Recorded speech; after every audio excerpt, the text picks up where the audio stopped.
the highs, lows, and hoes of the 2022 Rock Hall induction ceremony. This year's Rock and Roll Hall of Fame induction ceremony decided it was time for a tan and some fillers, so off to Los Angeles it went for a sonic sojourn, bringing with it one of the biggest and most ambitious classes in recent memory. No, seriously, we sometimes lose count of everyone.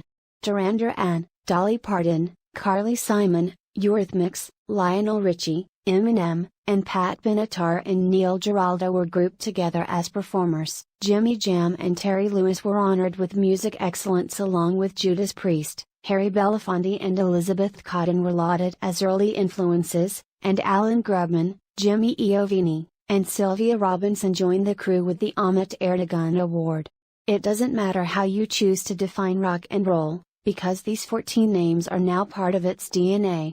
Vulture was up in the rafters for the 5.5-hour event on November 5, which, despite the runtime, was, okay, very long.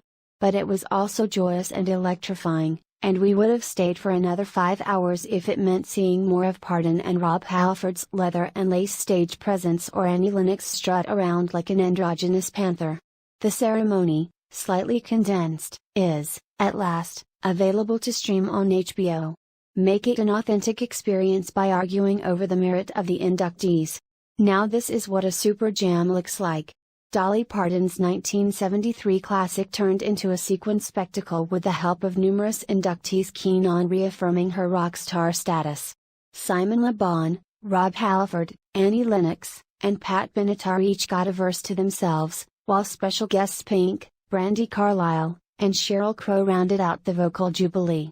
Lennox even donned a red cowboy hat for the occasion. "We've got a star-studded stage up here," Parton remarked before the song. "I feel like a hillbilly in the city." Fan vote winners Duran Duran were expected to reunite with their former guitarist, Andy Taylor, who left the band in 2006 to pursue other creative endeavors. However, those hoping to see the band's third Taylor were met with somber news. He was unable to attend because of a stage 4 metastatic prostate cancer diagnosis, which he has been quietly living with for several years.